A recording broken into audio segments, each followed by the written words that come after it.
welcome to all of you for this, the third webinar in our outcome mapping webinar series. It's a great thing to do. It forces us as stewards to think about what we're doing and how to present, and yeah, it's fun. First, to introduce ourselves, I'm Jeff Mathias. I'm your host for this evening. Simon Hearn is in London, and he's a coordinator of the outcome mapping learning community.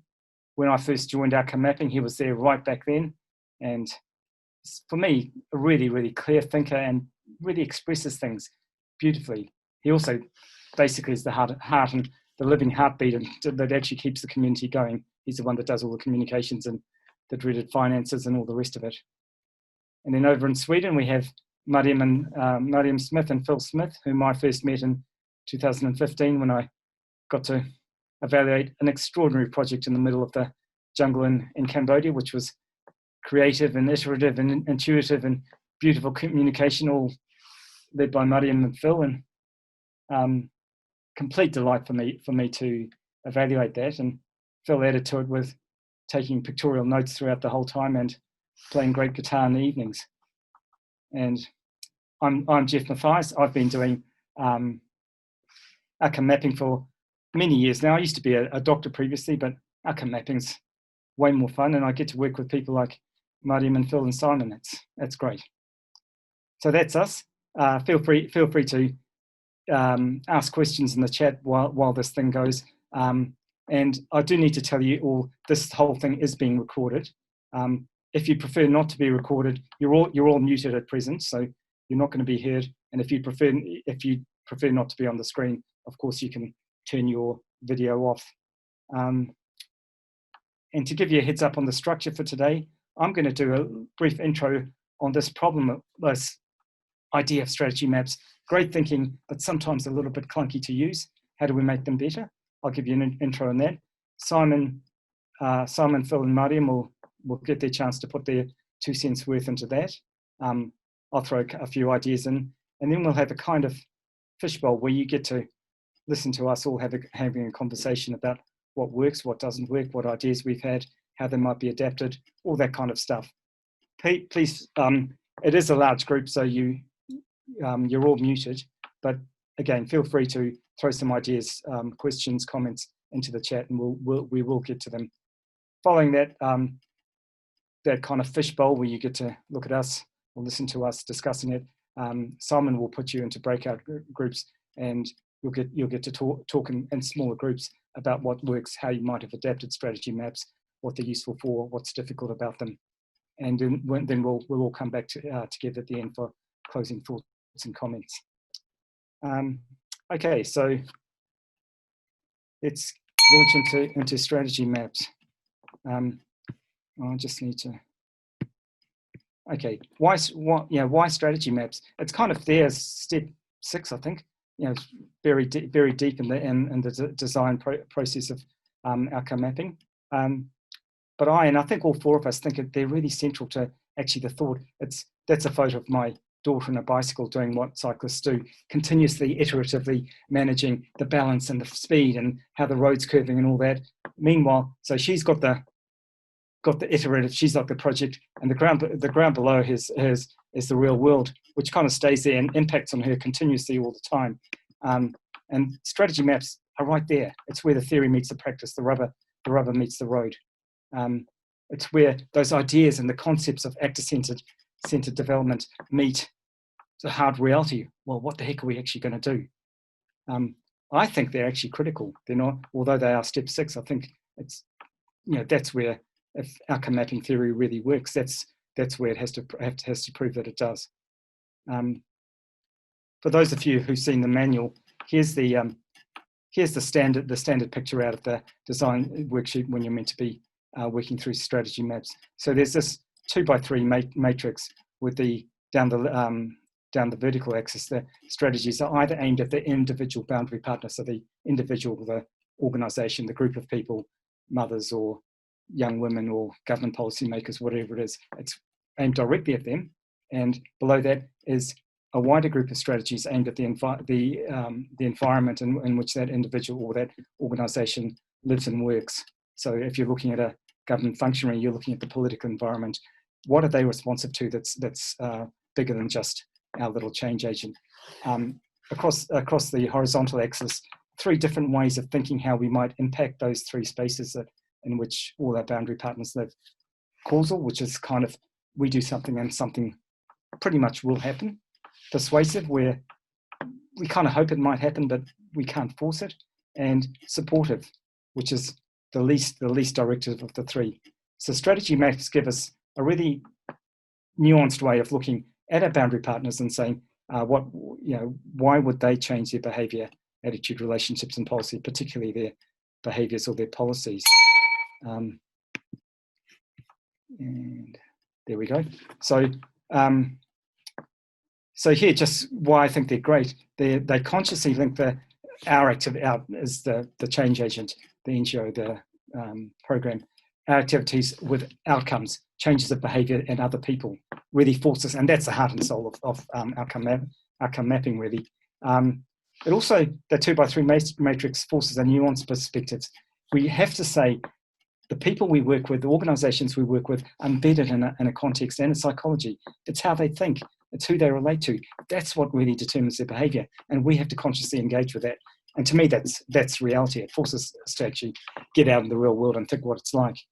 It also, the 2x3 matrix immediately implies, almost forces us to think that it's not just single, we do this and something happens. We go and tell people that smoking's bad and they're going to stop smoking. It actually says, no, you've got to be a little bit more subtle and nuanced. You have to think of several ways. Something might work for one person, something else might work for another.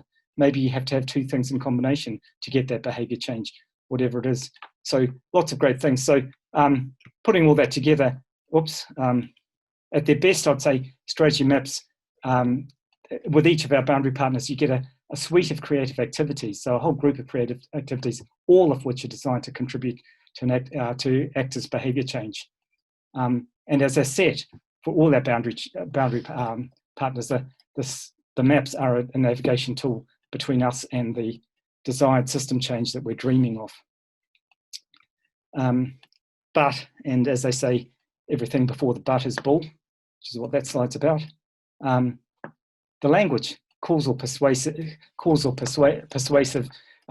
that stuff's supportive. That's pretty clunky.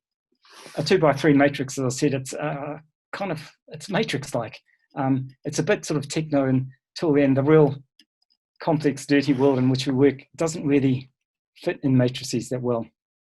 And a couple of ideas, which when we were presenting this among ourselves, someone says, well, maybe not, but let's talk about it. Conceptually, do we really understand the internal environment and the external environment of our boundary partners, and what's causal, persuasive, and supportive for them? And the other one is, did we actually ask, do they want to change? The light bulb is from an old joke about it only takes one person to change a light bulb, but the light bulb's got to change. When I presented these, Simon very intuitively said, yeah, but if you do it properly, if you do it really in a participatory manner, then those things aren't true. It's not about us doing it. And finally, I just had this idea that maybe strategy maps can limit our vision, because we define some changes and then we only look for behaviour along the lines that we already predefined. So some potential problems there. Why is this not changing? Help me, Simon. It's not advancing. Oh, there we go. Okay, so the map as a navigation tool as well. It helps us to see the world in an ideal sense. It may actually help us to see the world in a different way. And I'll just put this slide up. This is a young man who lives in the street, and he lives in a space of a metre wide in Nairobi. And given the strategy maps and what we're trying to do, we suddenly saw those graffiti on the wall as policy documents, rules that groups of people have made amongst themselves to say what they're going to do. So they're using the strategy maps, we could suddenly see policy documents. So that's my intro on the good and the bad of strategy maps. We'll hand it over maybe first to Phil. Can I just show the polling results? Oh, yes, please. Is it a good time to do that? That's a great time, Simon. Okay, so I'll end the polling and share the results, and you should see it up on your screen. And I'll just leave it there for you to peruse. And if you want to add any comments to that, go ahead and add it to the chat. Thanks, Simon. Very interesting poll. Phil, give us your 2 cents on strategy maps. Mine's going to lead us off first. Okay, pull this up. Yeah. Right, so yeah, thanks Jeff for the points you shared. For Phil and I, the strategy maps have been a tool to help projects to think outside of their boxes and to get beyond, this is what we do, this is our identity, to think what are our alternatives and how else could we influence change. So we've often found projects stuck in the same old types of activities, delivering outputs that legitimize the budget and the image of the organization. And we think we really need to get beyond that. So for us, the core of outcome mapping is the progress markers and allowing them to shape and lead us in determining our strategies. And they should lead us to the question, what do we need to do now as we see change emerging or failing to emerge? But we've been playing with the idea of strategy maps more as a library of options to draw on. Firstly, as we get started in a design process, and then on an ongoing basis as we learn more about change and deepen relationships. Here we're going to present an idea, which we haven't really tested yet, but it draws on a lot of our experience. Yeah, because we like how the original strategy map divides into rows of individual and environment, and that has been helpful in supporting people to think more broadly. Phil and I wanted a tool which provides some broad categories with a connected menu or library linked to behavioral change theory. Phil will share something we've started to sketch up. Yeah, I'm just going to share my screen here. And we've been, as Mariam said, sketching something up here on Mural. It's very much a work in progress. Need to emphasize that at this point. Okay, here we go. Hopefully you can. Jeff, can you just give me a thumbs up if you're seeing that okay on your screen? Great, good. So we expanded the original framework into 3 divisions rather than 2, recognizing that the external environment is maybe better understood as having social and physical domains. And then we kept the individual or direct domain, as it's called in the original strategy map. We like Venn diagrams, and of course, these domains overlap, so that fitted quite well. So that's sort of the basic framework that we thought we'd work from. And then we started to think about, well, what are some strategy archetypes that can map out onto this framework? I want to say these aren't specific activities, but as the name suggests, kinds of behavioral change strategies, categories, if you like. We have identified 9 archetypes so far. There are no doubt more, and it depends a lot on how you define them and divide them, and there's, of course, a lot of overlap. But say the idea here is to start trying to help people think a little bit outside of their normal patterns, their normal ways of thinking. So if we have a bit more of a closer look at this, starting with the social domain up here. Let me move around here. So first, we've got supporting relationships, so doing things like conflict resolution or enabling contact with a local authority as one kind of archetype. Also, over in the social domain, changing roles. So the idea of through, for example, forming groups like child protection committees, you change the role of what people have and how they see themselves. Moving more down towards this physical domain, we were thinking of things like enabling or restricting access. So it could be disabled access, enabling disabled access, or restricting access to alcohol, for example. And the physical, deeply in the physical domain here, this idea of just sort of giving or providing stuff. Could be mosquito nets or water filters, cash, Wi-Fi, that kind of thing. There's a lot then we saw has kind of happened over here in this overlap between the social and the internal world. One that people are probably very familiar with is this idea of providing information, cognitive theories of change.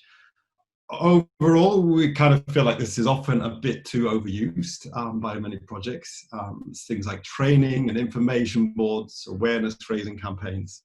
But it can be powerful when the social aspect is well considered, things like communities of practice, for example. Another archetype, inspiring or modeling, so lifting good examples that we've seen or creating model approaches. Can also try things out, so involving people in participatory action research, for example. And then deeper down here in the internal realm, this idea of helping deepen self-awareness. So using participatory approaches, appreciative inquiry, things which help people understand their own needs and assumptions better. And in the middle, we've got a bit of a special category here, special archetype. This is kind of based on the thinking of the social anthropologist James V. Birch, what he calls cultural tools. So he focuses on the mediation between actors and cultural tools, and that changing these cultural tools is a powerful way to change behavior. It's a very broad and open definition of what tools are. So it could be things like creating new language or creating new reporting templates or policy change or even room layout. It's changing the things that people use in order to act. So another potential way, and that we see is kind of at the crossover between all these different areas, these different domains. Right, so we'll move back to the diagram here, the second one. In terms of how we could use this tool that we're just playing with, we see that this is a potential tool to check if we have diversity regarding potential strategies in a current planning of a program or project, and to help inspire broader thinking. And our thought is to use this framework to map out the actual activities maybe being planned, to see what types of strategies we have considered and what other options may be available.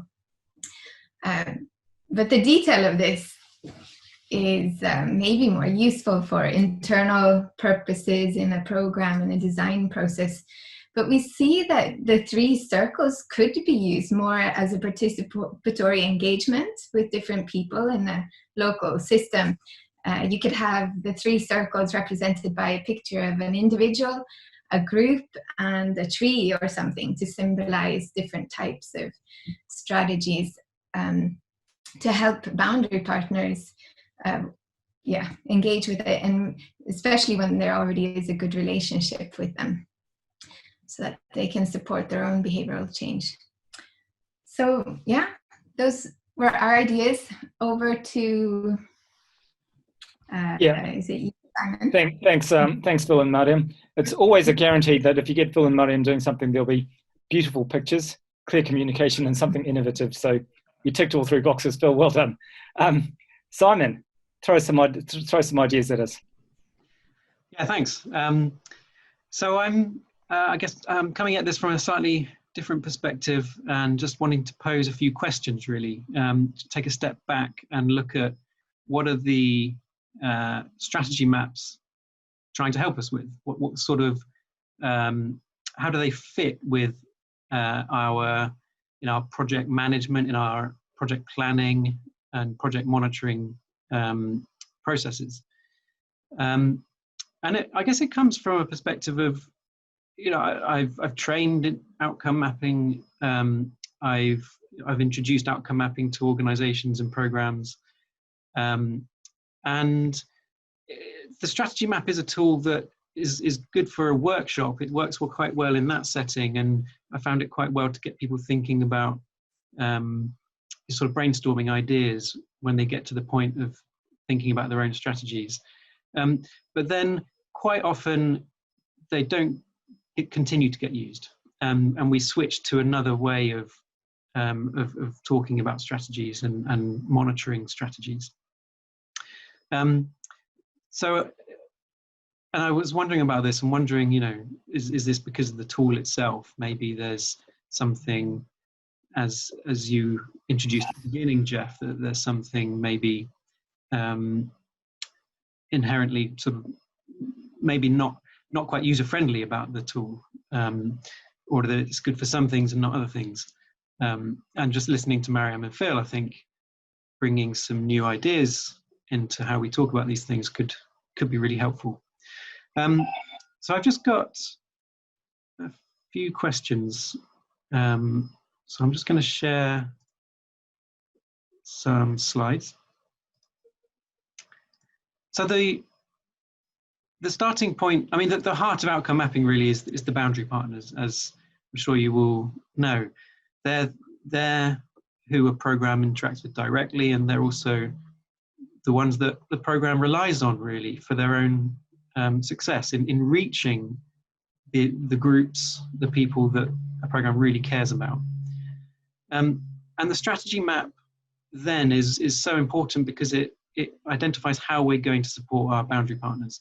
So as long as you keep that question in the front of your mind, then I don't think it matters what kind of tool you use. But as long as you're getting to that question of how is a program going to support its boundary partners. And I think in outcome mapping, we focus at the beginning of the process on identifying what change is going to make a difference in the world. What change do we think is, from our perspective, from where we stand, from our conversations with those engaged in the system, what do we think is going to make a difference? And you get down to the level of identifying who the boundary partners are and then the progress markers. And that's your theory of change, if you like, the theory of how is this system going to get from where it is now to where we think collectively, not just a program, but collectively with our boundary partners, where do we think it's got to get to make a difference for the people we care about? So once we've got to there, we kind of clear on the direction of change. So then the strategy map is then defining our sphere of control, or what you might call the theory of action. If you've got the theory of change, which is embedded in the progress markers and the outcome challenges, then the strategy maps define the theory of action. How is it that your program is going to use its resources to intervene in that, to make a difference, to influence change, to support? So it's really the sphere of control here. What are the inputs, activities, and outputs? And the question you could ask is, what do we think our contribution will be? And I'm sure many of you will be familiar with outcome harvesting, which takes a perspective of we're engaging in a complex system. Planning is going to be much more difficult. We can't always know up front what we can do, but we're going to come in at certain points and look at what change has happened and then try to understand what contribution a program has made. In outcome mapping, we try to have a go at the beginning to say, how do we think it's going to happen? What's our best guess right now as to this journey of change, so that we know where to spend our resources in monitoring. And so here we're sort of asking ourselves, what do we think our contribution is going to be? We've already looked at the kinds of outcomes that we think are going to emerge through our outcome challenges and progress markers, but the strategy map is about what contribution do we think we're going to have. So I think that's a useful exercise as well, is just thinking, imagine you're doing your outcome harvest, you know, a number of years down the line. Imagine you're already collecting your outcomes. What do you think is going to be written in that section on contribution? And then the final question is, how are we going to monitor this? So outcome mapping gives you a few more tools in monitoring that change as you go. We don't have to just rely on end evaluations to understand change, but we can be tracking this as we go. and the strategy map is trying to help you pinpoint what do we want to monitor, like what are the important things about our own work that we need to monitor. For me, I work a lot with research teams and research programs, and their main theories of action, if you like, are producing research outputs and events, like engaging with the people they want to, who are going to be using the research.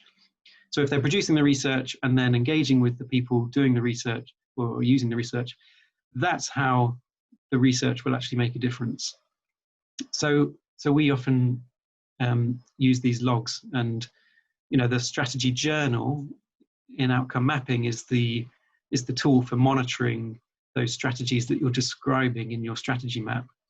But in the work I do, we can be a bit more specific and track particular outputs and track particular events. And I guess in Mariam and Phil's 3 circles, this is sort of narrowing down to those particular points that they talked through, to say for a program that's trying to do research and promote uptake of research, then these are the particular strategies that are important to monitor. So I think actually, yeah, I'm just reflecting on those that Venn diagram, and that's actually quite a good place to start, to then ask yourselves, for our particular program, what are those areas that we need to be monitoring over time? And I think that's the key thing that strategy map does, is right at the beginning, helps you to focus on what's important to monitor, because you only have a certain amount of resources, you only have a certain amount of time, and you can't monitor everything. So it's really important to have that discussion and to agree with everyone, what are we going to monitor? And I'm sorry if you can hear this bing bonging. I can't turn it off for some reason. But I'll leave my thoughts at that point, and we can open up the discussion. So back to you, Jeff. Thanks, Simon. And just while everyone's listening and thinking, please throw ideas and questions into chat, and we'll try to bring those up during the next fishbowl session. But I'm going to claim my 5 minutes first. So I reckon Simon and Phil have given both beautifully clear and intuitive descriptions about what we're trying to do. I'm just going to shift it a little bit and say, I'm going to ask us, how are we trying to do it? And I think processes, now why is that?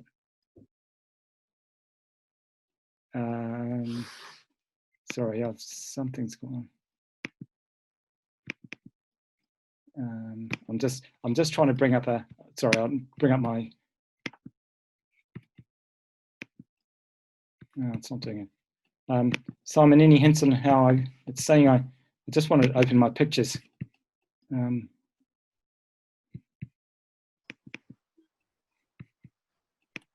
Okay, I'll just talk. Sorry, guys, I had some pretty pictures, but Simon and Phil and Mariam have told us what we're trying to do. Let's think about how.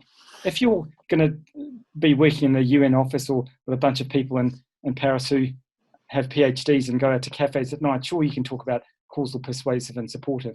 But if you're going to work with a bunch of young people who live in the streets of Nairobi, those words don't mean anything at all. You need to think about the form. What are you trying to communicate, and to be really participatory with them. I often change the form to forcing support, convincing and supporting. But yeah, whatever words work, and you may have to switch the language, but make it relevant to the people you work with. Process-wise, make sure it's actually their ideas that are coming into the strategy map. And another thing I do very often in my design workshops is make sure that there are those people from all the various boundary partners there. And you get to the strategy maps and do some role plays. Say, okay, yeah, Jose, you're the government worker, and Diego, you're the guy in the street. What are you going to go into his office? How are you going to convince him that he needs to change his policy? What are you going to actually say? And you get them to actually do the role play, and you might get the government guy to be the the campesino who's trying to bring the change in and the farmer to be role playing the government guy, which forces them to be in each other's shoes and look at different perspectives. But I find that a great way, and you get ideas in your strategy maps that you would never ever have thought of if you just did that as a little office-based exercise with your NGO. Get some real insights, and it becomes that ownership. So I think the how is probably critical for me. How do we get to that decision about, here's our theory, here's how we would like to see the world, what are we actually going to do? And the way to get that is to let the world tell us what it wants us to do, because they tell you, try this and try this approach. The other thing is also, how do you monitor it? And being open, the strategy maps and the progress markers which go along with them are great for thinking, and they make you think about all the complexities of a boundary partner in the environment. But they're never going to capture everything. So you have to be really sure that you can monitor those things and pick up the changes that you never expected, the things that you never wrote in the contribution bit of your journal when you started, the ideas that you never had. You've got to have a format to pick up those things. I'll stop there. I think so. What we have here for all of you guys, and I'm going to we'll have a discussion between Phil, Mariam, Simon, and me. But all our participants, you're still muted. But throw your ideas in on chat. I'll monitor the chat, and I'll try to throw your ideas into the discussion as we have it. And just to kick it off, I'll start with you, Phil and Mariam, just to launch us into it. Tell us about progress markers. I love about outcome mapping that we can all be stewards in the outcome mapping learning community and all think very differently. I use progress markers in planning because they make me think and they make me wonder how the world is. But in terms of monitoring, I make sure that I'm monitoring much more widely, because there are going to be those surprises, those things that the world's actually changed in a way I never expected. So I try to get off for monitoring and evaluation. I don't worry too much about progress markers. But you guys, give us your spin on them. And everyone else, throw some ideas in. Yeah, I mean, I think when we've worked with them, we've worked with them quite intensely and used them as a framework. I think one thing we've often talked about and think about, especially now these days in working with organizations, is think about the sort of the difference between outcome mapping and outcome harvesting in terms of, or progress markers and outcome harvesting, perhaps is kind of a better way of saying it. The progress markers really help because they give you a framework and they can help give you some sort of extra buckets, if you like, which force you out of your normal plans. I think outcome harvesting, on the other side, having this very open way of thinking about it, is helpful in terms of it, as you say, Jeff, it opens your purview, what you can see. But there's always a risk that actually you just keep thinking about the things that you've always thought about. And I think that's where the progress markers in outcome mapping can sort of help you remember to give attention to some of the different kinds of behaviors that you're wanting to see. And in that sense, it also then helps you link back to your strategies, because you can see, well, we were really hoping to see these behaviors coming out. The strategies we're currently employing don't seem to be enabling that kind of change. What new kind of strategies could we use here in order to help that kind of change come about? But there's always the risk, yeah, if I just add mine, with progress markers, again, putting just like strategy maps as well could get you stuck into a mold. So it's this balance of using it as a tool for creativity, like you're using the dramas, which is great too. So how do you really encourage this relational people aspect while still having some tools to help us to maybe have bigger freedom, if you can see it more as a way of having bigger freedom rather than, more to take care of. Yeah, that's the fine line we walk, isn't it, between the theory and the ordinary people, and that's the wonder and difficulty of our job. Simon, anything to throw into that? And just before you do, and Ngolia says, do you need a team to work with strategy maps, or should it be the responsibility of everyone in the program? So just bring that into your thoughts, Simon. Yeah, I'll tackle that one straight off. It's a good question. I think it applies to sort of the overall how you approach outcome mapping. And I think if you look at the manual, and we're fortunate to have Fred Carden with us, one of the original authors of the manual. So the way that outcome mapping was designed was to be a participatory process, that each step it's not just a program team or even just one person sitting doing it by themselves, but they are running this as a workshop with the boundary partners in conversation. So the strategy maps would be the same. You're sitting down with your boundary partners, looking at the full set of progress markers and the outcome challenge that you've already developed, and asking yourselves, well, what can we as a program do to support you? What would be the most useful resources that we can provide and offer? So it's a conversation like this. So it's very much it's a shared responsibility. So my thoughts on this is, so people often want to tie progress markers to strategies, so that you have your list of your progress markers and you say, okay, we're going to do this to influence that, and this to influence that, and this to influence that. And an outcome mapping, they're not supposed to be so one-to-one. They're two separate tools. The progress markers define an overall journey, and your strategy maps define what are we going to do to support this journey. It's not like the progress markers are targets we have to meet, and we're going to design interventions to meet each target. It's a step removed from that. So the strategy map describes your overall approach to supporting your boundary partner. And so I guess that's reflected in monitoring as well. So often when I help an organization design monitoring forms or journals, there's the outcome journal, which documents the sort of observed changes. And in there, you can include a question about what activities or what strategies do we think at the moment have influenced or contributed to that change that we're seeing. It's just a first opportunity to reflect. It's not a scientific causality assessment. It's just we think that we had this meeting 2 weeks ago, and it's now we're seeing some of the fruits of that. But also in your strategy journal, which is documenting the activities that you do, the meetings you run, the outputs you produce, you also have a chance in there to think about what effect that strategy is having. And maybe you don't know yet, and quite often it is you don't know. You won't know until further down the line. But outcome mapping allows you to have that reflection at that early point.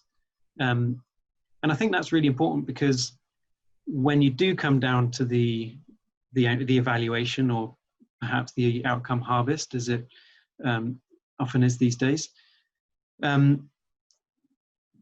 you have this body of evidence to say, these are the reflections we were having as we were going along this journey, and that's helping you to communicate what you think is the sort of drivers behind this sort of continuing change, what you think your contribution is. And it gives a bit more credibility to when you put your sort of contribution claims forward and say, yeah, this is what we think we've done. This is the role that we think we've played, because you have that body of evidence. So those are my thoughts. Thanks, Simon. We're going to go into breakout groups shortly. I see a thumbs up there. That's cool. Just before we do, I just want to throw out there's 2 comments which have spoken to this. There's a little bit further up, someone said, well, what actually is the point of strategy maps? And further down, Fred said he uses strategy maps in the background. And Fred's obviously one of the great thinkers around this actor-centered development. And at the end, he says, I'll sometimes do the map without showing it until the end to illustrate where there might be gaps. So just throw that out there for Phil, Mariam and Simon first. Who are the maps for? Are they for us as planners? Are they for our boundary partners? Well, and just as we were talking about this, I was thinking, change. Sorry, just as we were talking about this, I was thinking there's a few kind of things in tension here. We've already mentioned, on the one hand, you very much lifted, Jeff, the need to really listen to the context and what strategies and things can make sense there. At the same time, you know, also trying to think, well, there's so much behavioral change theory out there about how we can influence people. So how do we bring those two things together? That's sort of one aspect I think we're wrestling with. And the other is just as you say in this question, who are these for? I think on the one hand, we can see them as a tool for inspiring teams to think more broadly outside the box, to be more creative in the kinds of strategies they come up with, and helping us to try and identify some different avenues of influence. Whereas on the other hand, there's also a need, as everyone who's been involved in a project knows, that you need to convince your supporting partners or donors and legitimize what you're trying to do. You need to sort of sell yourselves in terms of, yeah, we have a coherent idea about how we can influence change.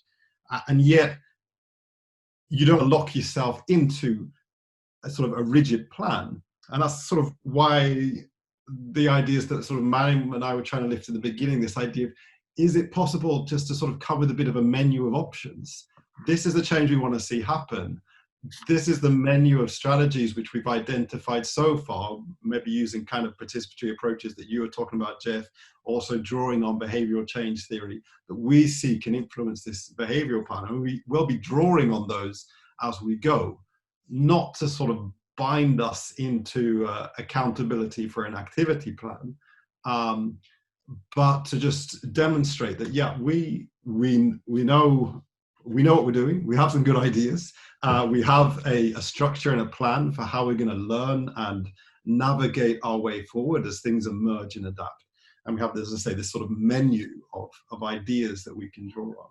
So I think there's a place for the strategy maps to be helping us balance that world of who they're for. That would be my reflection. And we're gonna jump into breakout rooms, but just before we do, everyone have a look at Julius's comment there in the chat. I think he beautifully expresses the tension here. Just second comment up. It's where the change agent starts thinking, he opens with, and it finishes with, the map presents space for creativity, innovation. However, it is also a place to keep in mind the operational constraints, capacity, and that beautiful idea. Maps are where creativity and innovation, you know, this is the rubber meeting the road. What can we actually do? What are we trying to do? Why? How differently? All that stuff. Thanks, Julius. That's a lovely comment.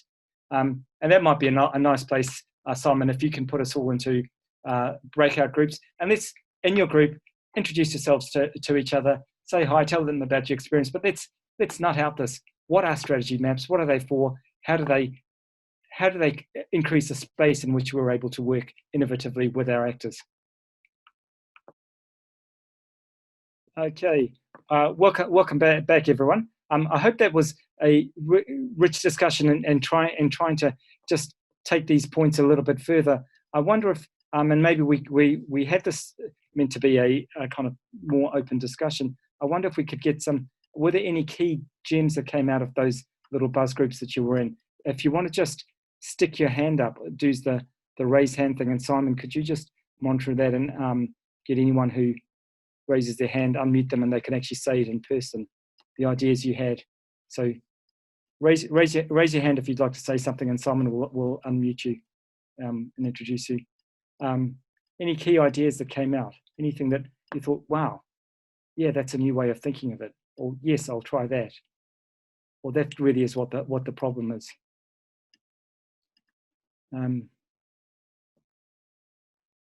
What do we get to in those little discussion groups?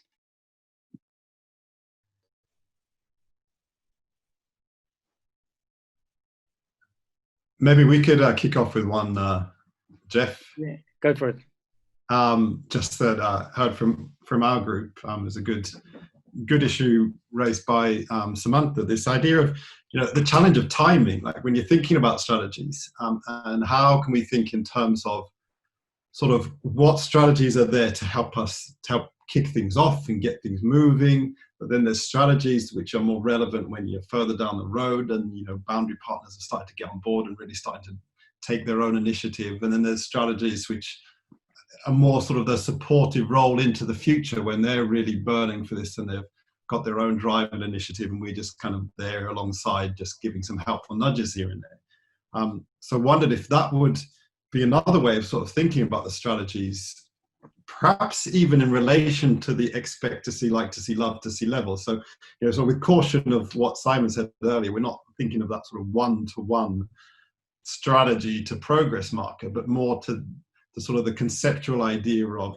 matching strategies to sort of initial getting the expect to see level established, and then strategies which are more about supporting in that like to see level, and then sort of also the strategies which may be further down the road or may not even be in this program cycle, in terms of when they get to that love to see level, how do we keep providing support in that place too? Thanks, Phil. And I think one of the things I love about outcome mapping is it takes us away from this one-to-one, and complexity is about many to many, many strategies and many possible behavior changes, and they don't quite map exactly onto each other. Anyone else with one or two final comments on ideas that came up there? Raise your hand, Simon will unmute you.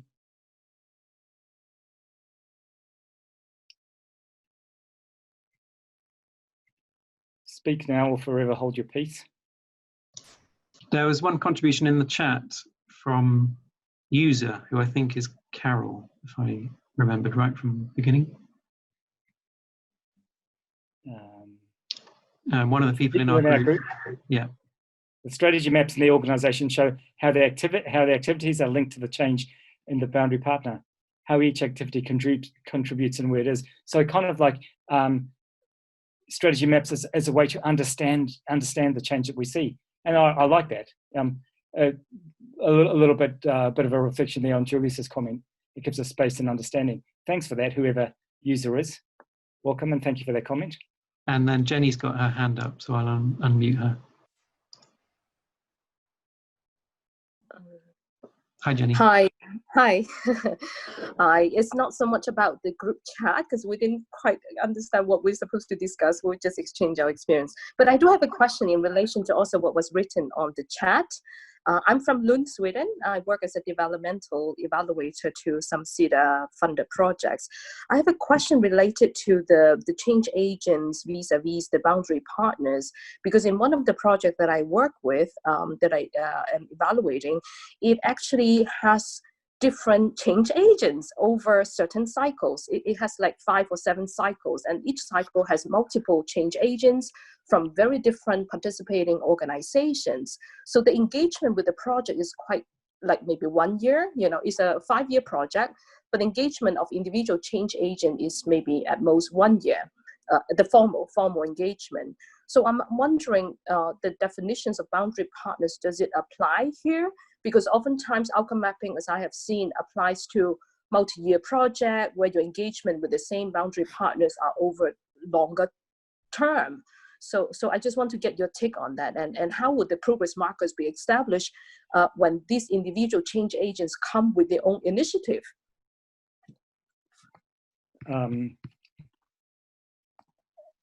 have you got anything to say to that? Great question, thanks. Yeah, so outcome mapping allows you to adapt as you go. So I think there's one of the monitoring forms, monitoring form 4, I think, or something like that, allows you to reflect on the outcome mapping structure itself. And one of the questions is, do we need to change our boundary partners, or are there new boundary partners coming in that are more evident, or that you're more focused on right now? So you are encouraged, or it is a natural part of a project, particularly a long-term project, that your boundary partners will change over time. So as new ones come in, you can then invite them into those discussions about progress markers. And if they have their own initiatives, that's what it's all about. That's the conversation, is then understanding where they are, understanding what they're trying to do, understanding what value you can offer them. And it may be that they're already doing fantastic work and they don't need your support. And they're more of a strategic partner in that sense, and they are helping you to further your mission. So you have these different tools, like, are they a strategic partner or a boundary partner? If they're a boundary partner, the idea is that you're able to provide them something. You can use your resources to support them. And this changes over time. So you can start off with a set of boundary partners, and in the first year you focus on these ones, and the second year it moves to these ones. Later on it moves down to these ones. So that's all possible within the structure. Fantastic. Thank you, Simon. And for those of you who can't see it there, Julius has put in a beautiful comment there in the chat. Have a look at that. And as always with these things, the conversations are still hanging, the thoughts are still going. We've reached our hour, so we should be stopping now.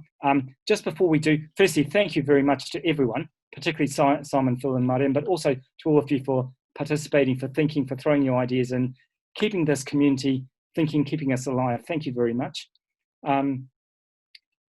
Just a final couple of things to say, and I think I'm able to share my screen now, and yep, that's coming up. Okay. So next webinar, Equity Focused and Gender Transformation Principles and Practices, on the Thursday, the 6th of August. We're running these webinars as a way to keep us thinking and keep us connected. So if you have time, and if that presses your buttons, register for it, and please do attend. And secondly, the recording of this webinar will be available on the Outcome Mapping Learning Community Forum. Simon, what do they have to do to access the recording? We will post it on the discussion forum, so you'll see a message there. You'll also see it on the website. And just to say, the next webinar involves Sonal Zaveri, who's here with us today, and Heidi Schiffer, and chaired by Gloen Kai Mensa. So hopefully look forward to seeing you there. Thank you. Thanks very much, all of you.